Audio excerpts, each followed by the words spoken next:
The Shakespeare Oxford Fellowship presents Don't Quill the Messenger, exploring the truth of Shakespearean authorship.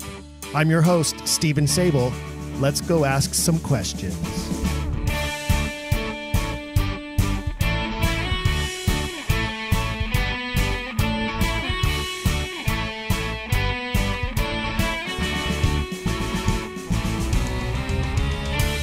And welcome back, Quillers, to another episode of your favorite podcast. This is Don't Quill the Messenger, and we are excited for today's episode to welcome Daniel Stephen Crafts. He's an Emmy-winning composer who wrote for legendary opera star Jerry Hadley until Hadley's untimely death in 2007. Their first collaboration was a setting of poetry by Carl Sandburg, The Song and the Slogan. It premiered in the year 2000 and was made into a TV program for the PBS network and hosted by TV personality David Hartman. What else this guy does, though, is he is the originator of a genre of opera called Gonzo Opera, which combines classically trained voices with social political satire. Sounds a lot like what we might get out of Gilbert and Sullivan to some degree. We'll talk to him about that in a minute as well. But here's a super cool thing he does. He teaches a class on the Shakespeare Authorship Question at the University of New Mexico through their extension program. He's taught the class multiple times, and he's going to be scheduled to teach it again very soon. And we're going to talk to him about that as well. Daniel, welcome to the program. So glad to have you. Hey, Stephen, I'm delighted to be here. So many things that I'm so curious about that I want to share with our listeners, our Quiller Nation out there. Let's first begin by touching on a little bit of Gonzo Opera. Can you give me an idea, a little bit of clue of exactly what that means, what that is? Am I right when I compare it to Gilbert and Sullivan or no? Absolutely. That is absolutely what it is. Well, it's a kind of a funny thing. Years ago, I was having dinner with my friend Shannon Wheeler in San Francisco. And he is the originator of the comic strip, Too Much Coffee Man. And we were thinking, wouldn't it be fun to do something together? But what would we do? He writes comic books and I write serious classical music. Mm-hmm. So the idea of an opera on Too Much Coffee Man came up, and we both thought it was a terrible idea. But a few months later, Shannon had a dream that his characters were singing opera to him. So he got up in the middle of the night, jotted down some couplets, and sketched out a basic scenario, sent it to me. I thought it was hilarious, but I had no idea what we'd ever do with it. So I wrote it really just for fun. It was great fun doing it. And he's up in Portland, Oregon. He got the Portland Center of Performing Arts behind it. They hired people from the Portland Opera, put it on, and it becomes this, to everybody's surprise, a great hit. It was supposed to run for 2 weeks. It ran for 3, would have run for 4, but the theater was booked. But then, this is the thing, then he takes it down to Comic-Con, the gigantic comic book festival in San Diego. Yes, I'm familiar, absolutely. And it was a hit down there. If you can imagine that, doing an opera at Comic-Con. And people kept coming up and saying things like, I thought I hated opera, but this is great. So from there on, I started working with a number of librettists, writing these satirical operas, and we came up with the name Gonzo Opera, basically. And it's really taken off, and it has been great fun. It's just enormous fun for everybody. Now, if I wanted to find a sample of that, do you have anything out there, like on YouTube or somewhere where I could find a sample of that to have a better grasp of what you're talking about? Just go to YouTube and type in Gonzo Opera, and the YouTube channel will come up. Oh, perfect. That's easy enough, isn't it? And there's there's stuff from various different productions. Lots of Too Much Coffee Man, but there are 12 and counting Gonzo operas at the moment. And I have librettos coming in from several other people that I'm waiting for. And when you finish these, do you produce them yourself? How does that work? Yes, that's what we have done. Well, the first time when we did it, the very premiere of Too Much Coffee Man was presented by the Portland Center for the Performing Arts. Uh-huh. But I have taken to directing them myself, actually, in the last few years of doing them, and we've done them all over everywhere, mostly in the West. But we actually got it to an off-Broadway production a few years ago. Wow, you are quite the jack of trades, my friend. You're Well, a busy man. I try. Have to keep interested, have to keep busy. I love that you said that you had people who were coming up and saying, I thought I hated opera. I get that a lot with my Shakespeare productions is, Yes. you know, when I produce and direct a Shakespeare play, I often have audiences who will come to me and say, I thought I hated Shakespeare, but after seeing this show, I really love Shakespeare. That is the greatest compliment that you can get. Isn't really. it really is, and it truly, it always kind of makes me tickle inside when somebody comes up and says that to me, because it truly is a compliment to the entirety of the production, in the sense of all of the artists who are bringing the story to life in a way that speaks to the audience in a way that they've never had before in a Shakespeare production. I think that's important. And, you know, one of the things I always say to people who say they hate Shakespeare is I say, well, Shakespeare is the most maligned playwright ever, because people will go and see a really bad production of Shakespeare and say, I hate Shakespeare. I didn't understand it. I can't understand any of it. Don't like it.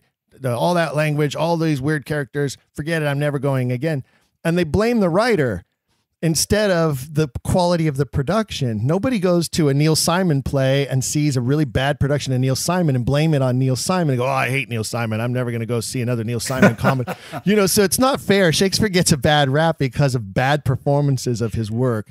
And that's unfortunate. I think if he were alive today watching some of the things that go out there, he himself would cringe at some of the productions, because I do believe, as I mentioned in a recent podcast episode, I do believe that he was indeed an accomplished director himself. Yes, undoubtedly he was. Yeah, that's absolutely true. It's also completely true in music. Hearing a bad performance of a piece, and people can think, oh, this is a really lousy piece, but it's just a bad performance. So, yeah, we are at the mercy of interpreters. Yeah, well, that's a really good point. I love the way that you put that, and that's true about composers. It's true about playwrights. It certainly can be true about all art in that sense, right? You know, when a painter creates a painting and thinks it's fabulous and wonderful, that doesn't mean that the person who walks by it while it's hanging on the wall is going to enjoy it or even interpret it, as you say, the way that it was intended by the artist. Right. Well, at least they have the advantage of there's no mediation there. People see what they actually painted, but we as theater artists always have to have interpretation intermediaries. And it's one of the things that I love about live performance of any kind is that it's, you know, the only type of art where the artists and the audience are having a mutual experience at the same time. You know, so if I create a sculpture and then people come and see the sculpture and enjoy it, they're not connecting with the artist at that time unless they were there while it was being sculpted. Whereas with performance art, though, it's happening mutually. The artist is having their experience, the audience is having their experience, all together at the same time. And it's one of the things that I love about what I do and being in front of audiences. And when I'm not on the stage, when I've just been the director of the show, when I've been the director of the show, one of my favorite things to do is to sit in the very back and watch the audience and the actors have that shared experience together while it's playing out on the stage, you know? Do you know, I do exactly the same thing. Do you? Yes. Uh-huh. And then do you also do a little nail biting or hair pulling or teeth gnashing when it doesn't quite go the way it's supposed to go? Well, I've been fortunate enough that I have singers, performers whom I trust. And I know by the time we actually get it to performance, I know exactly what they're going to do. And that takes a lot of pressure off tremendously. But I've been fortunate enough to work with really good people that I can trust.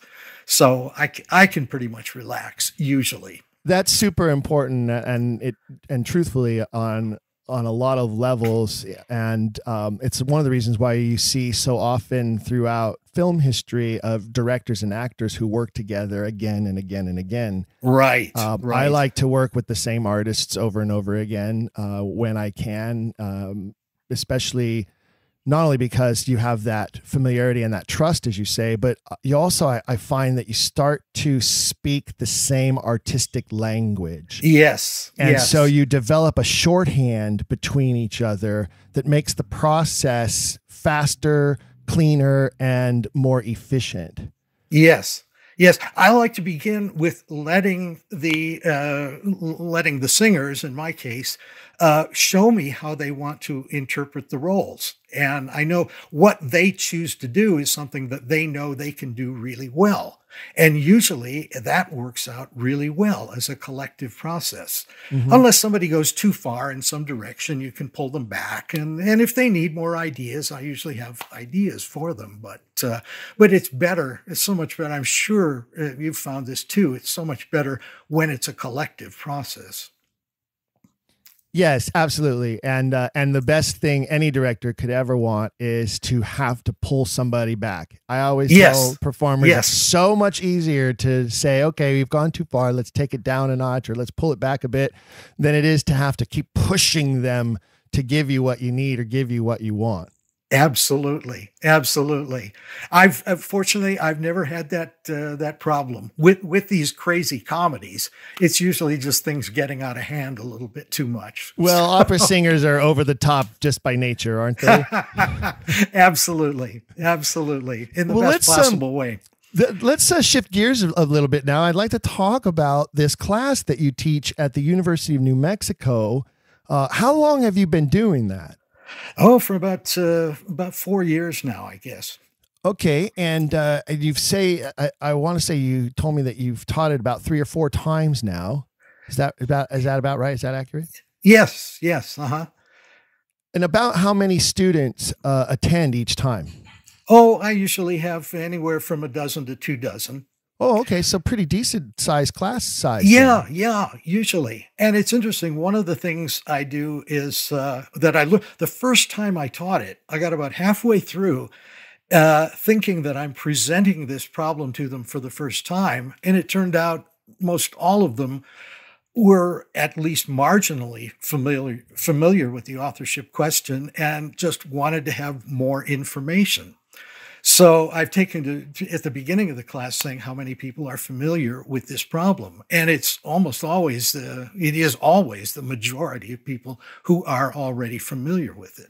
So that's incredible. That's great. I mean, I think that would surprise me as well, but it does stand to reason that if they're taking this class, they must have some kind of knowledge of something or some sort of awareness, or why would they even be interested? Right, so right. That does make sense. Yeah. And what do you generally find? So how long is the class? 2 hours. So it's one 2-hour session. Yes. Right. Okay. So it's not like a semester long course or that kind of a thing. This is done through the university extension program. Is it more like a lifelong learning type of a situation? Like yes, exactly. So what are the age range usually of the students who attend? Oh, geez. I'm very bad at ages. I don't know, anywhere from 30 to 70, maybe. Okay. so a pretty wide swatch. Yes. A pretty wide range of people interested. Yeah. What kind of reactions do you get to the class from people who attend? Very positive. very positive. I think I've only had one negative review in the whole time that I've done it. And that was somebody, I guess, who just was adamant that that the traditional story was correct and everything else was wrong. But anyway, but one of the things I say to begin with at the class, this is, I'm sure you may feel the same way, Stephen. I'm always a little bit hesitant to call myself an Oxfordian. And let me explain, because as of today, what is this, August 14th, 2021, as of today, what we know, all of the evidence, given that I don't see how it's possible that anybody other than Edward de Vere could have written the plays. But that doesn't mean that tomorrow there couldn't be found by somebody a treasure trove of information pointing in a different direction. Now, I don't believe that that's going to happen, but if it did, I would welcome it, because it would be more information and it would be getting us closer to the truth. And I point out that it's kind of a human failing that people frequently see or find what they want to find. And I said, in my case, what I want to find is the truth. I really don't care ultimately what it turns out to be. I just want to know for a fact that it is the truth. And therefore, I think that's exactly how most Oxfordians or authorship skeptics, I think that's how most of us feel. I think it's true.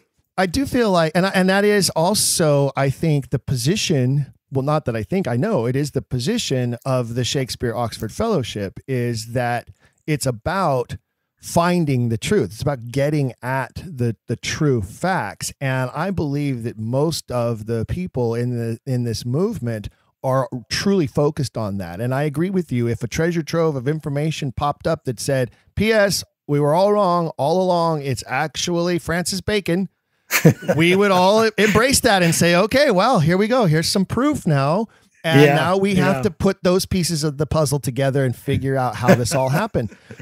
So yeah, I agree with you on that. I think there are some people who have become emotionally married to certain theories and certain arguments that they are on the border or have already crossed over the line into that world that most Stratfordians live in, which is, this is how it is. You can't tell me anything other than this. This is how it was. And this is what I believe. And I'm sticking to it. And it always saddens me when I see skeptics, doubters, Oxfordians take that hard line position and sort of, I don't want to say become the enemy, but certainly become more like our adversaries than like our allies. And that's unfortunate.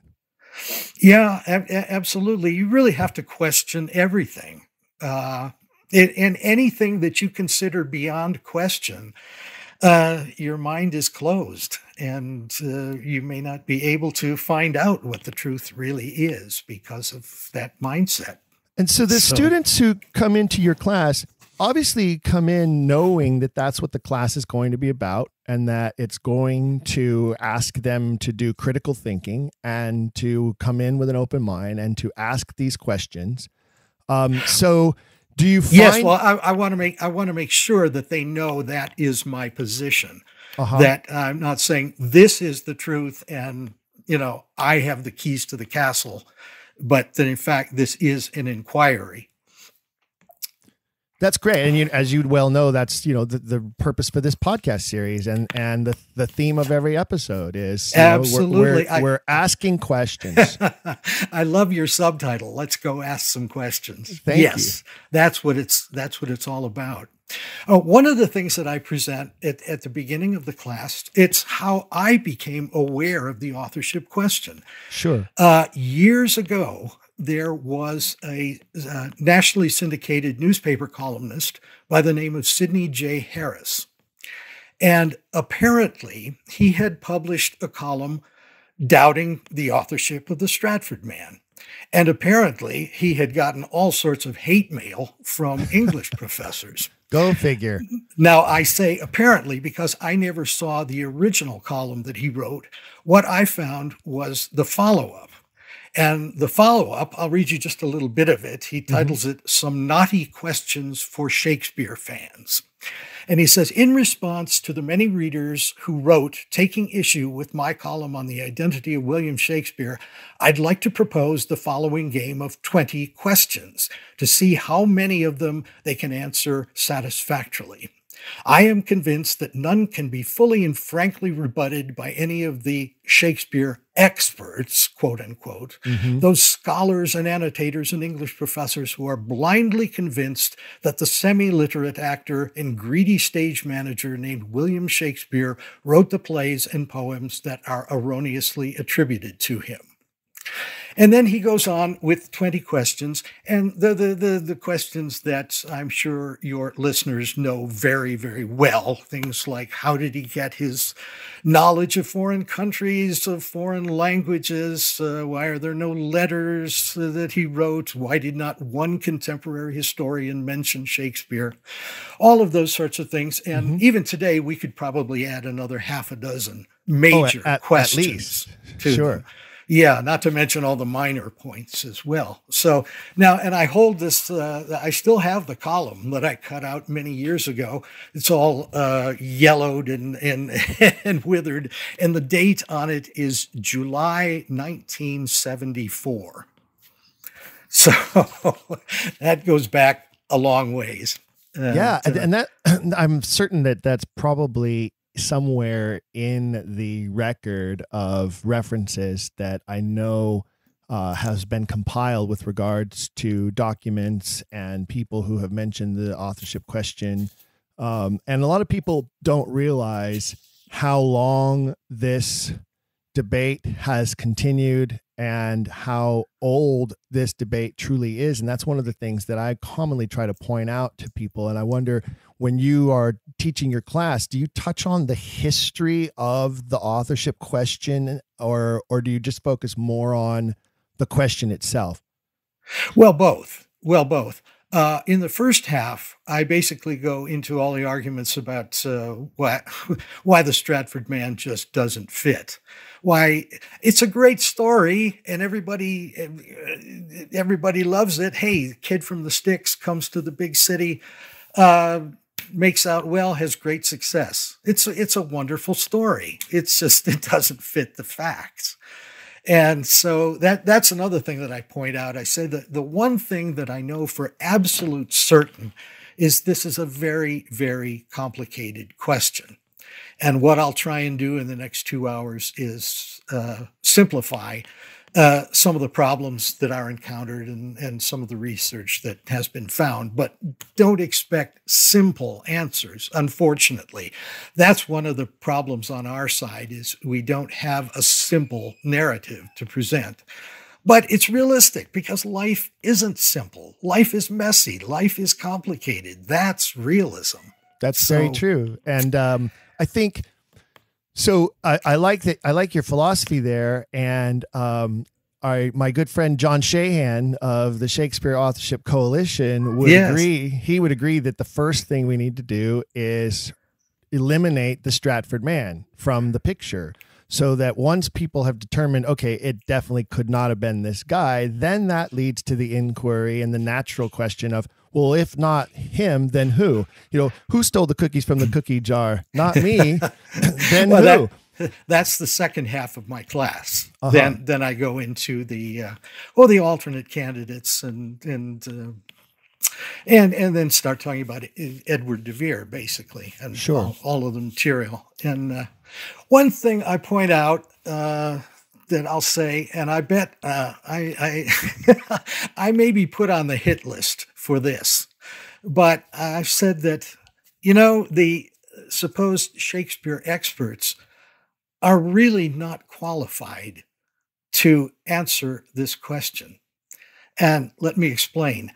English professors, those are the Shakespeare experts, they're literary critics. They deal with opinion. Criticism, even very informed, very useful criticism, is still opinion. And for this question, who did it? Did he not? We need people who are trained in forensics. What constitutes genuine evidence as opposed to speculation? Mm-hmm. And what I give as a hypothetical, imagine a courtroom scene. I come into the courtroom and I say, Your Honor, I am the district attorney. I have been the district attorney for the last 30 years. I have gotten accommodations and great acclaim, and it is my opinion that this man is guilty. No, I don't really have any direct evidence, and no, there aren't any eyewitnesses, but I am convinced that this man is guilty. Now, also, I propose that you not even bother to listen to the defense of this man, because anybody who would take on his defense must have some mental problems, must be mentally deficient in some way, and this would just be a great waste of the court's time. Mm-hmm. Therefore, as the district attorney, I say this man is guilty. I rest my case. How far are you going to get with that? But that is exactly how most Stratfordians approach this issue. You know, that's true. And I've seen writings where they really think that opinion is the most important element in this. That facts are just, that's a little bit of supporting evidence, but it's our opinion that is the most important thing. And that's just laughable. But yet you get that, it's interesting. You get this kind of thing happening, hardly just in the Shakespeare Authorship Question, but in academia generally. Now, how does, and touching on that, how does the University of New Mexico respond to your class? Do you have, obviously the administration is supportive of you offering the class because you've offered it so many times and you're going to be continuing to offer it in the very near future again. So obviously there's support at that level, but are there other, colleagues in the extension or people who are regular academia at the university who have given you any pushback on this? No, I really haven't. I don't know that the English department even pays any attention to the extension program. Sure. I've always been waiting to see if I would get a heckler in class, and I've been prepared, but nothing of the sort. No, it's I don't think they pay any attention to it. I think that it's just the usual thing. Just ignore it. It'll go away if they're even aware of it. Sure. So, and in the times that you've taught the class, you said you had one person who criticized the class because they were just absolutely adamant that they were not going to listen to any other option than the man from Stratford. But you haven't ever had anyone who's attended the class on purpose just to challenge you, just to call you out on things, or to tell you that you need to put your tinfoil hat on or that type of a thing? Nope, I haven't. I really haven't. I've been prepared for it, but I haven't. One of the things I was going to bring up that I found out just recently that I will bring up in the class in the way of things that people think they know. Are you a baseball fan, Steven? Not particularly. Okay, I played as a kid. I grew up in Southern California, so the Angels were a team to pay attention to. So, but I'm not particularly. I'm more of a football fan, actually. Well, it doesn't matter. But of course, you know who Ty Cobb was. Oh, of course, sure. Right. Well, it's just common knowledge that Ty Cobb was one of the greatest, if not the greatest player, most exciting player who ever played the game. It's also common knowledge that Ty Cobb was a horrible human being. He was a brawler, a drunker, and an avid racist. Well, there's a man, Charles Learson, who just wrote a new biography of Ty Cobb. Mm-hmm. And he set out, there hadn't been a biography in a number of years, and he set out to do some research to find out some stories that hadn't been told and all that. And what he found was that this story about the personality of Ty Cobb was completely wrong. As far as his racism, Ty Cobb was from Georgia, so you think, oh yeah, sure, he's a racist. Well, it turns out when you do some research that in fact he was from a long line of abolitionists. His grandfather was an abolitionist preacher.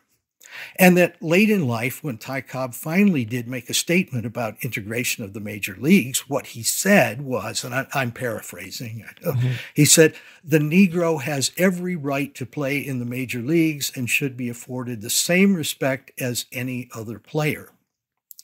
And more than that, he used to hang out with players in the dugouts of the old Negro leagues and talk baseball with them. This was what everybody knows was an avid racist, and it is completely wrong. And so the man has a new book out, and he's been on a lecture tour and everything to try and rehabilitate the reputation of Ty Cobb. This is something that was just common knowledge, and it turns out to be completely wrong. So that's something I just found out recently. But one of the stories that I love to tell in the class, and I have always told this, is when I was in the fourth grade, I had a desk that was on the aisle next to the wall. And on the wall was a great map of the world that I used to look at and study. And one day I said to my teacher, Mrs. Gray, you know, it really looks to me like the east coast of South America would fit almost directly into the west coast of Africa. And she said, yes, dear, it does, but that's just a coincidence. Land can't move. Well, that was the official knowledge at the time.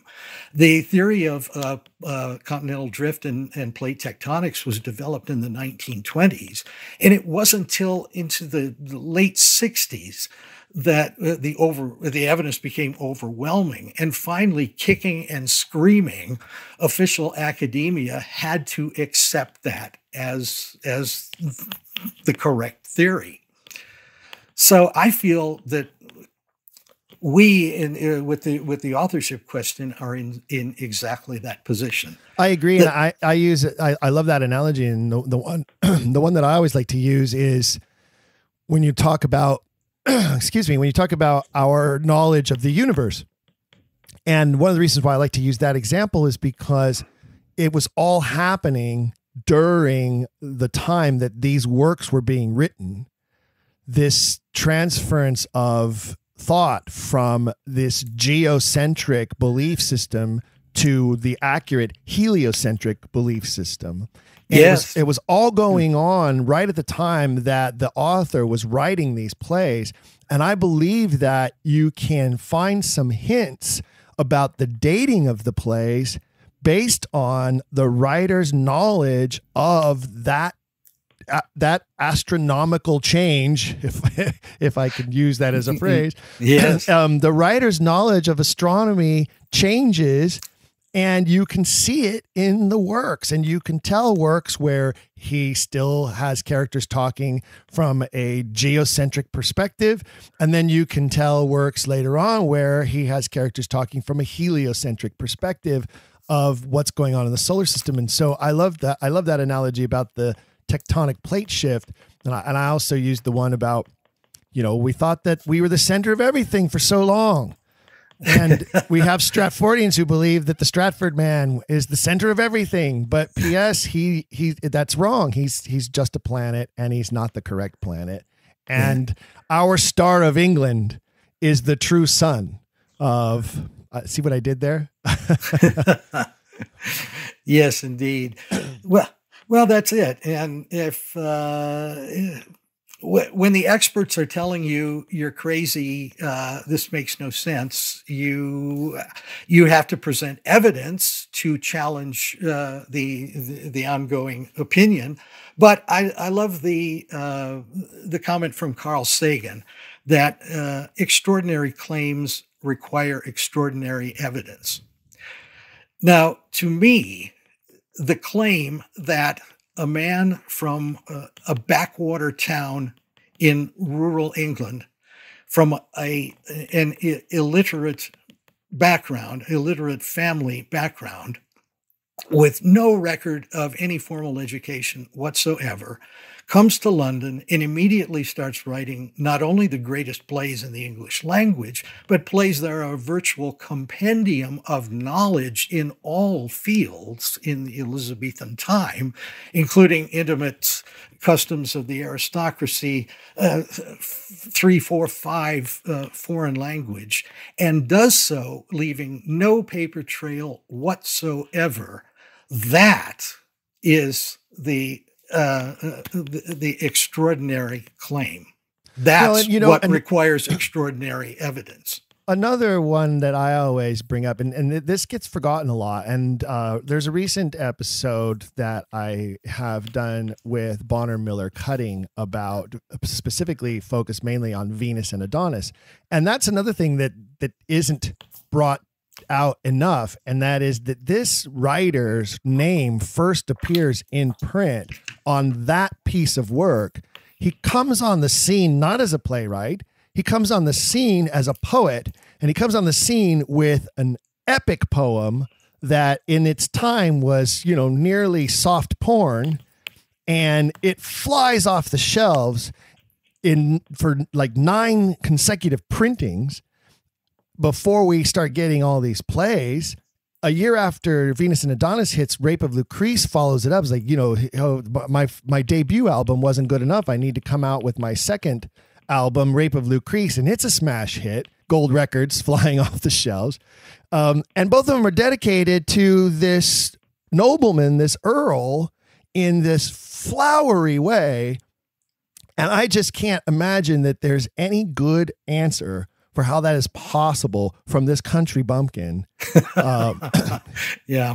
And they don't want to talk about that. They never like to talk about those 2 poems. They never like to talk about those dedications to the Earl of Southampton, because it just raises too many questions that they cannot answer.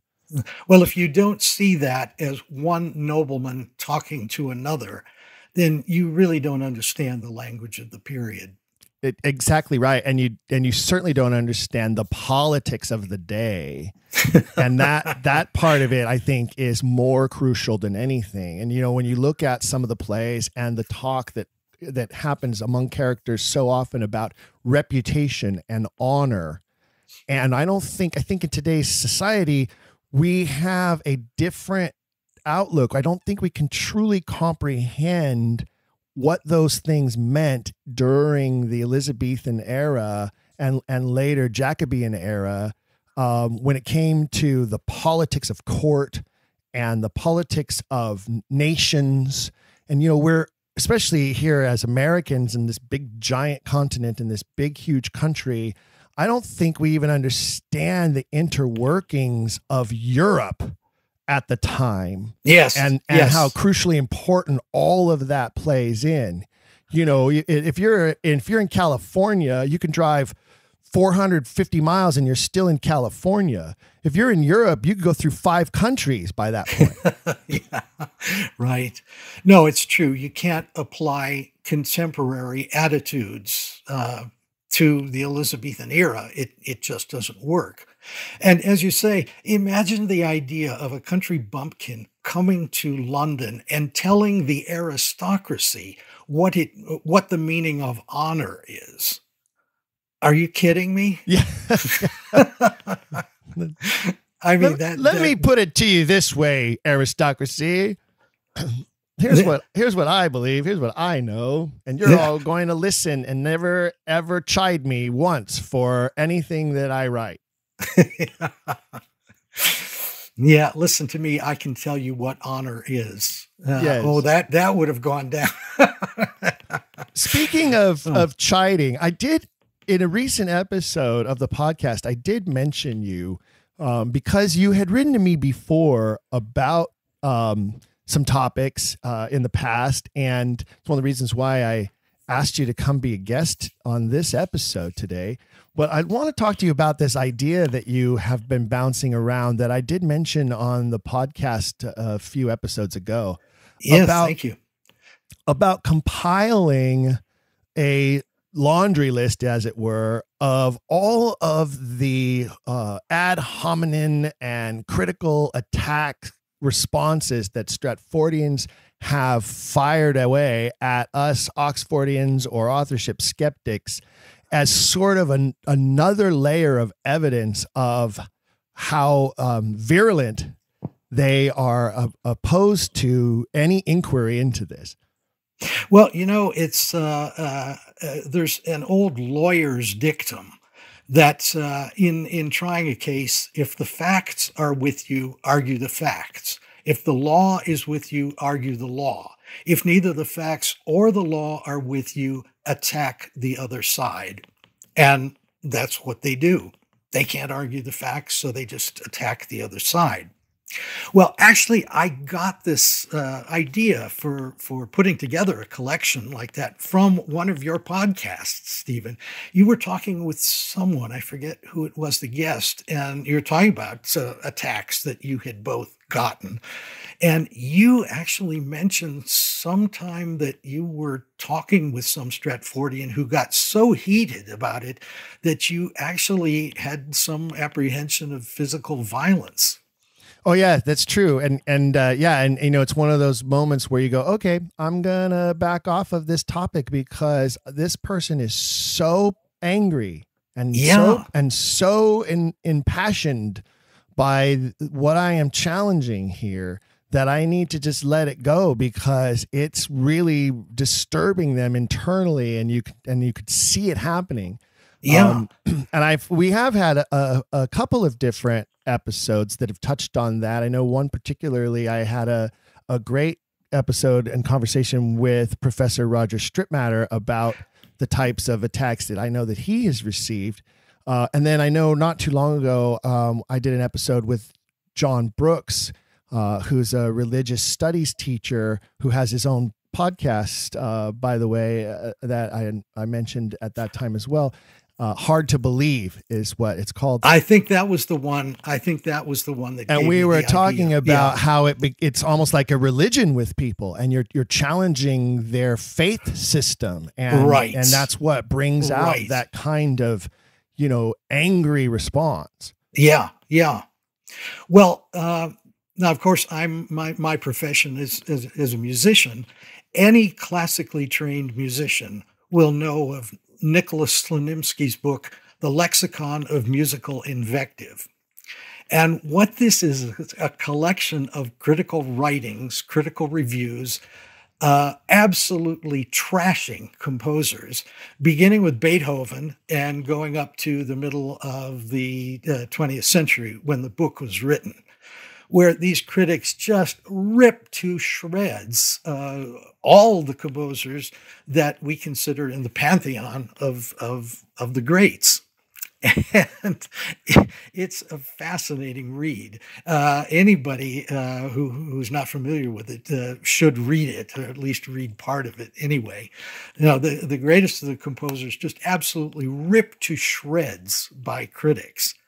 And the book serves all sorts of different purposes. But I think if we were to put together something that I'm tentatively calling Slings and Arrows, that's been used so many times, I think I need to find it. It's one of my favorite old television series. It was a great series, a three-season series about a Shakespeare festival in Canada. The Canadian series, yes.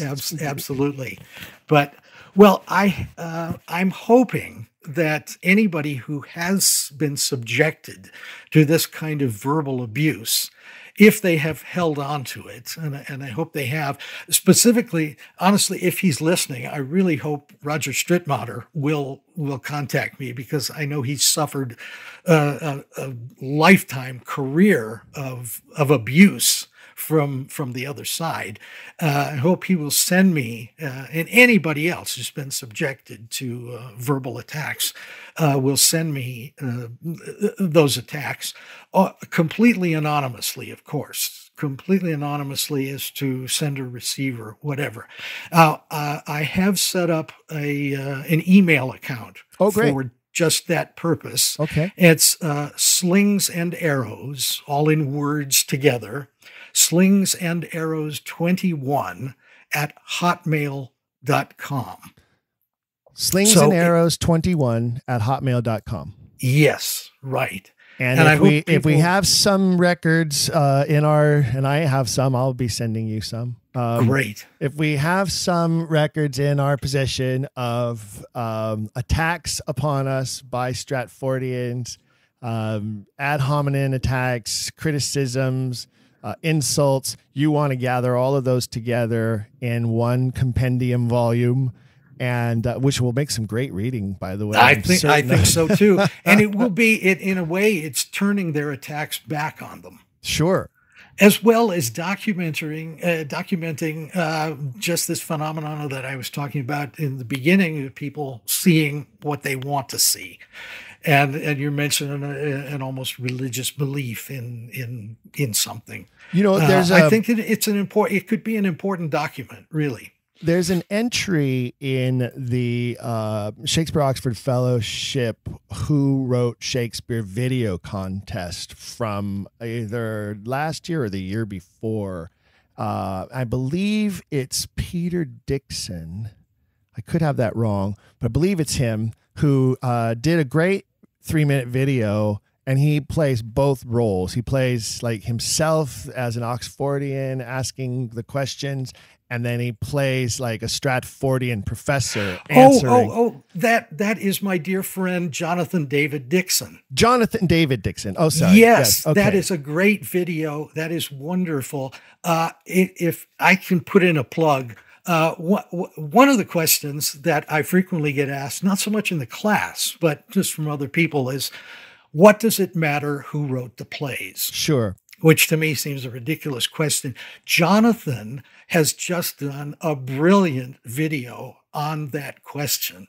And in fact, it's one of the entries in this year's video contest on the Shakespeare Oxford Fellowship site. Oh, okay. And great. I urge everybody to go to it and watch it. And if I can put in a partisan plug, vote for Jonathan David Dixon's What Does It Matter Who Wrote the Plays? I think it's a brilliant 3-minute video. I'll have to look for that. Is it a similar style to the one he did about, the ad hominem Not only that, but it brings back the snotty professor character. Oh, great. Okay, which I urged him to do. I said, Jonathan, I love that snotty professor character. Please bring him back again. There's so much more you can do with him. Amen to that. You could do a whole series with that snotty professor character. I think so too. I think he should, and I'll urge him to do that.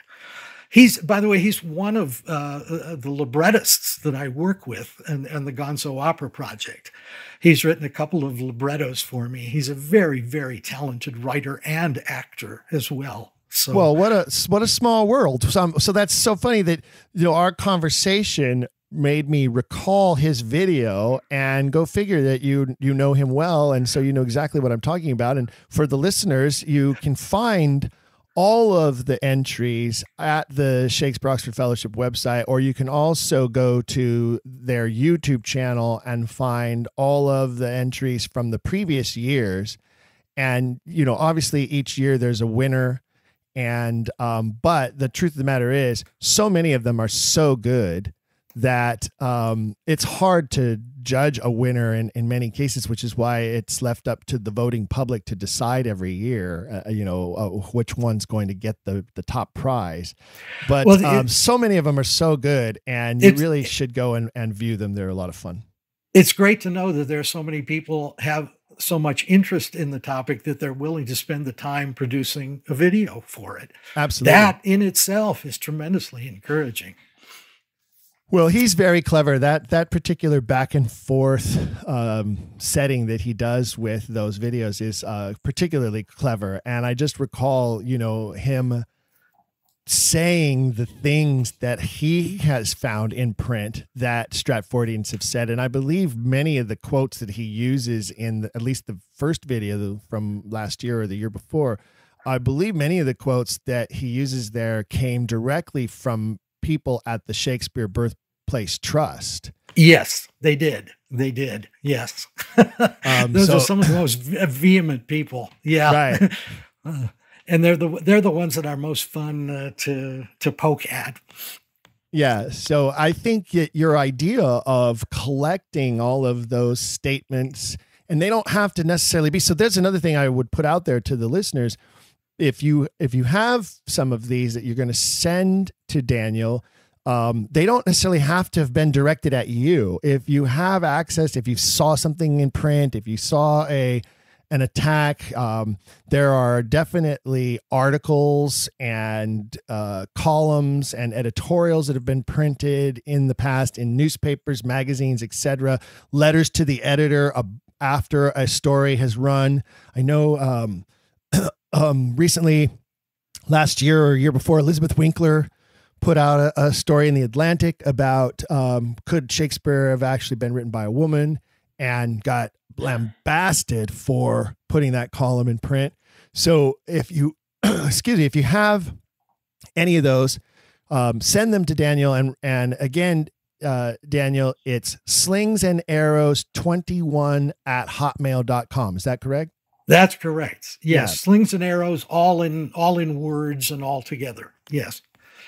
Yes, that's a great suggestion, Stephen. Thank you very much. Actually, just this morning, I got an email from Alex McNeil of the Shakespeare Authorship Fellowship, Sure, sending me half a dozen suggestions of places to look in that. So I think we're on the way, and I really hope this project does come to fruition, because I think it would be important, and I think it would be a great revenge for those of us who have been subjected to such attacks. I think it'll be extremely valuable as another piece of work for those who come to this question and then start on their journey of exploration into the question to seek their truth on it.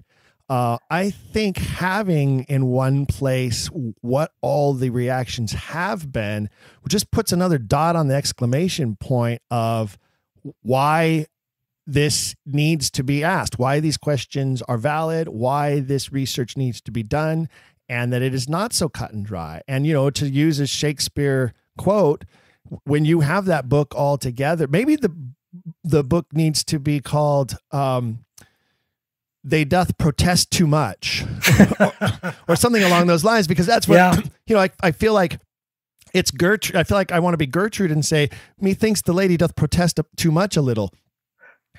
And that's exactly where these Stratfordians are. They protest so vehemently that I think it shows a weakness in their armor. And I'm going to look forward to this book. I also think the value in it is it's going to be very humorous and fun to read. Well, I'm looking forward to getting some of these invectives that have been employed against people. So I love the idea. And as you say, you know, I don't know if I would call it a revenge tactic, but it certainly is, you know, fight fire with fire. One of the things that reminds me a lot of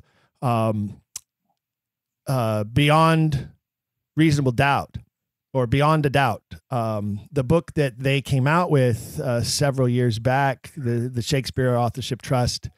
And then the Oxfordians responded with their own book with the same title, but with a question mark rather than a statement. Why is that not the accurate title of that coming to my mind right now? But I think it's Beyond Doubt or Beyond.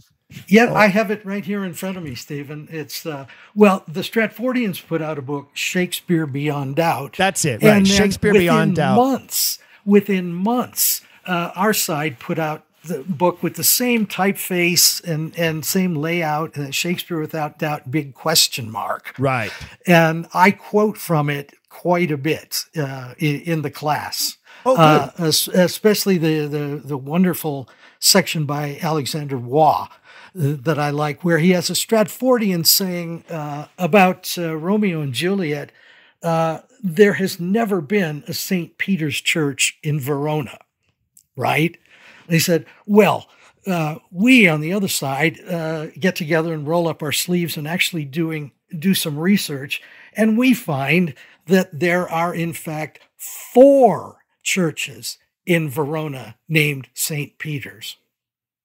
Well, why wouldn't there be? I mean, he's St. Peter, for goodness sake. Isn't he? That's the guy. Upon this rock I build my church. That guy. Oh yeah, I would think that in Italy, in most towns, there's probably a St. Peter something in almost every town in Italy, I'm guessing. But just the idea that the Stratfordians states categorically there has never been a St. Peter's church in Verona. This is some armchair pundit who has never done a bit of research in his life, apparently, from this. And so that's why I said earlier, these people are just not qualified to weigh in on this authorship subject because they're not dealing in facts. Or when they try to be historians, they make mistake after mistake after mistake after mistake and really just embarrass themselves. So. Well, Daniel, I'm glad that you're going to be working on this project, and I'm glad that we had a chance to mention and direct the listeners to some other resources, including the videos that are out there, and then those two books particularly, Shakespeare Beyond Doubt and Shakespeare Beyond Doubt ? Which, as you said, was the response that was issued, and you're right, very quickly. In fact, one of my fondest Oxfordian memories was being in the room the night that it was decided that book would be created and published as a response. Oh, really? Yeah, wow. It was at a dinner following a day of conference for the Shakespeare Oxford Fellowship conference, which in that year was held in Pasadena. And after that day's events, a large group of people who were attending the conference all went and had dinner together, and that's where the discussion was held. And I remember being in that room and it being decided that that's what was going to happen.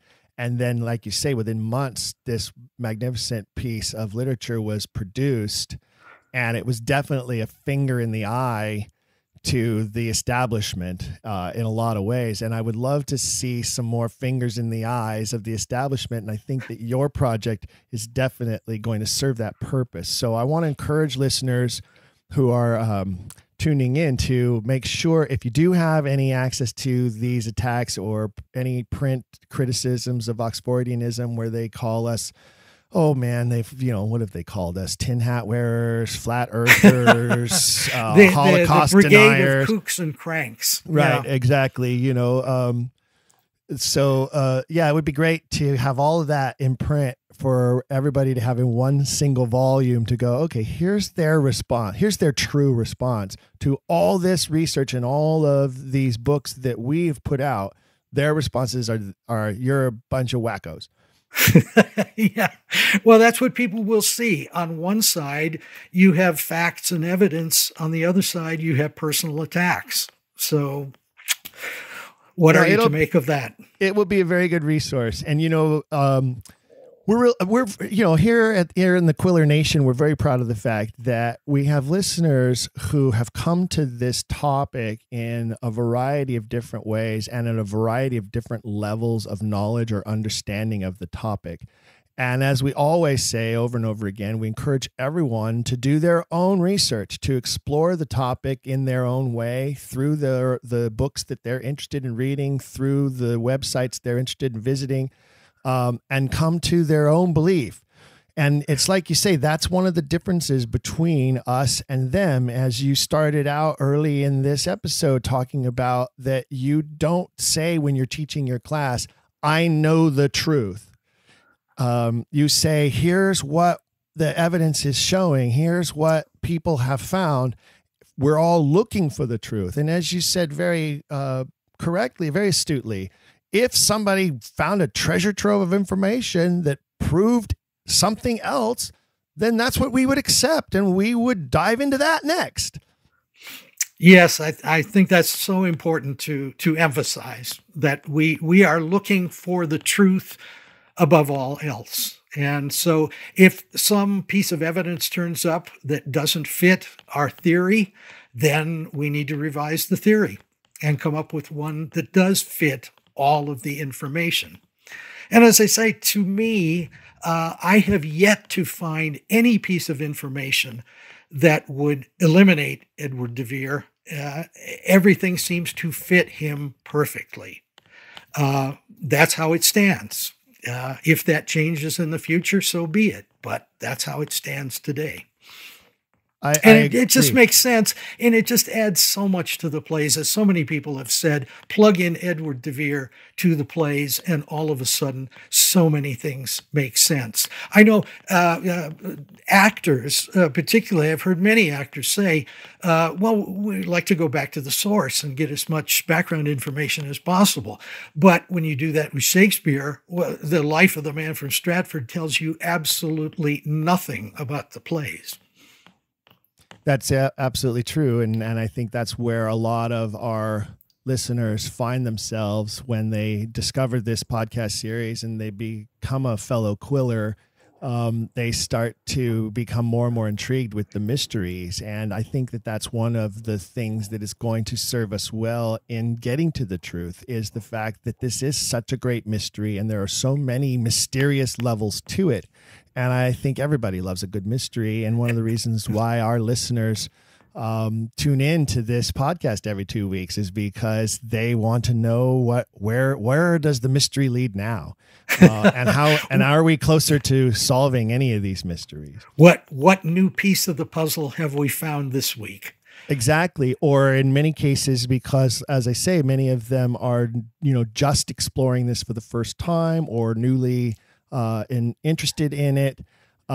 What other layers to the mystery are there that I'm not aware of yet? And yes. I think you have helped us to shed some light on some of that today, and also thrilled to have heard and learned a little bit about Gonzo Opera, which I am going to start exploring some of that as well. So you've turned me on to something new to start enjoying. I look forward to that. And remember, everybody, if you want to explore Daniel's satirical operas, you can do that by going to the Gonzo Opera YouTube channel.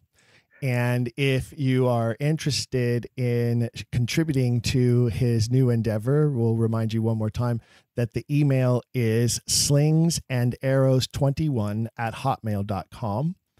Daniel, it's been a great pleasure to have you on the program and to have this conversation. Anything else our listeners need to know before we close up today? No, likewise, Stephen. I would just leave everybody with the quote I got from Derek Jacobi: "It's great fun." It is great fun. And one other thing I'd like to point out, I'm sure that you have done this, and and if you haven't, then I'm sure you must have already signed the Declaration of Reasonable Doubt. Oh, yes. I always put that on the handout that I give to everybody in the class, saying, please do go to the website and sign the Declaration of Doubt. It doesn't say that you support any particular candidate. It just simply says that you want to see more research done. And that's why I was pointing out that document. That document, it does such a great job of saying this is why we need to keep asking these questions. And so, fellow Quillers out there, if you have not gone to the site to sign the Declaration of Reasonable Doubt, you need to do that. If you're truly interested in this and you truly believe that questions need to be asked, all you're doing when you sign that document is say that. All you're doing is saying that you agree that there is enough mystery here that we should continue to research this and try to get to the bottom of it. You can find that at doubtaboutwill.org, doubtaboutwill.org. Go on, add your name to the list. I promise you won't get hate mail. And you probably won't get any, I can't guarantee, but you probably won't get any ad hominem attacks from Stratfordians, but you might. But go add your name to the list and add to the growing numbers of people who want to see the truth come to light about this topic. As a friend of mine said, if you get attacked by Stratfordians, it's a sort of badge of courage. I consider it definitely like a medal of honor, Yep. Very good. Very good. And I wear my Oxfordian t-shirts, and I wear my Don't Quill the Messenger swag, and I wear my Oxford lapel pin, And I wear them all with pride. And I love it when people see something like that on me and ask me about it as a conversation starter, and I can get into this topic with them. And so, folks, go out there and be a beacon to the world about the fact that we need to continue to research this topic. And if you'd like to be a better beacon to the world, you can pick up your own Don't Quill the Messenger swag. T-shirts and other items are available at the Dragon Wagon Radio swag shop. Go to dragonwagonradio.com, dragonwagonradio.com, click on the swag shop, and you'll find some really cool things, including masks. My Don't Quill the Messenger mask is one of the best conversation pieces that I have ever had. It serves me quite well in environments where I need to be masked, and it also serves me quite well as people say, "What is that on your mask?" So if you want to pick up some swag, you can do that. And remember, all the proceeds do help support this program. And we thank you all for being loyal Quillers. We thank you all for supporting the program and contributing if you can. And we want to thank our guest, Daniel Stephen Crafts, for joining us for today's episode. Thank you, Daniel. It's been a pleasure. Thank you, Stephen. Same here. And remember, ladies and gentlemen, until next time, keep asking questions. Join the conversation at don'tquillthepodcast.com and follow at don'tquillthepod on all social media. And if you've enjoyed the show, be sure to subscribe and leave a rating and review in your podcast app. Don't Quill the Messenger is presented by the Shakespeare Oxford Fellowship, a volunteer group of literary analysts, historical researchers, and activists from all over the globe. They work to establish Edward de Vere's, the universally recognized author known as William Shakespeare. Find them at Shakespeare Oxford Fellowship on Instagram, ShakeOxFellows on Twitter, and visit ShakespeareOxfordFellowship.org to learn more.